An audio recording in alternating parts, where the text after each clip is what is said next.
Mothers ડેના દિવસે વિશ્વ આખું માતૃત્વના પ્રેમને યાદ કરી રહ્યું છે। ત્યારે આજે આપને એક એવા માતાને મળવા છે કે જેમણે એકલા હાથે એટલો સંઘર્ષ કર્યો કે તેમની બંને દીકરીઓ સફળતાના શિખર સર કર્યા છે।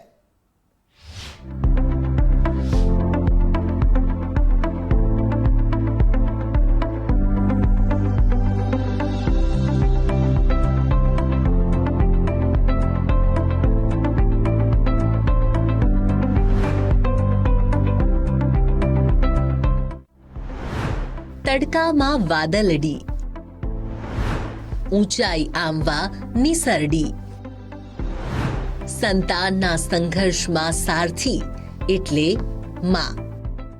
માં માટે જેટલું લખો તેટલું ઓછું। સંતાનોને ઉછેરવા માટે એક માં સતત સંઘર્ષ કરતી હોય છે, પરંતુ આજે મધર્સ ડેના દિવસે એક એવી માની વાત કરવી છે કે જેણે એવો તો સંઘર્ષ કર્યો કે તેની બંને દીકરીઓએ સફળતાના શિખર સર કર્યા છે।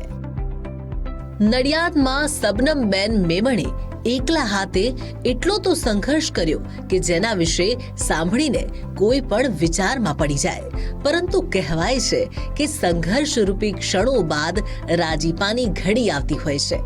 આવો જ આનંદનો અવસર આ પરિવારમાં આવ્યો છે। સબનમબેન મેમણે સિલાઈ કામ કરી અને પોતાની બંને દીકરીઓને ભણાવી છે।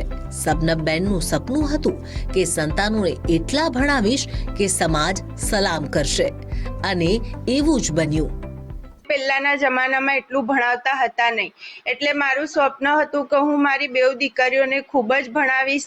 તો એક છોકરીને તો ડૉક્ટર બનાવી દીધી। મારી તો કોઈ હસ્તી હતી નહીં। અલ્લાહની આભારી છું। એમણે મારી મદદ કરી છે ને એમણે સપોર્ટ કર્યો છે, એટલે જ મારી બેબી એક ડૉક્ટર બની ગઈ અને બીજીએ પણ આજે પ્રથમ પગથિયું ચડી લીધું છે। સપનું તો સાકાર થયું, ઉજ્જવળ ભવિષ્ય પણ આકાર પામી રહ્યું છે। આવું અમે એટલા માટે કહી રહ્યા છીએ કારણ કે એક દીકરીને સબનમબેને ભણાવીને ડોક્ટર બનાવી દીધી છે, તેમ છતાં સબનમબેને સંઘર્ષનો સિલસિલો ચાલુ રાખ્યો અને બીજી દીકરીએ ધોરણ 10માં પરિવારનું નામ રોશન કર્યું છે। મેં બોર્ડની પરીક્ષામાં ટોટલ 600માંથી 595 માર્ક્સ મેળવેલા છે અને 99.99% અને 99% મેળવેલા છે। માતા કોઈ નિર્ધાર કરી લે તો તેને કોઈ રોકી નથી શકતું, તેનું ઉત્તમ ઉદાહરણ છે સબનમબેન મેમણ। મધર્સ ડેના દિવસે સંતાન માટે સંઘર્ષ કરનારા આ માને 100 સલામ।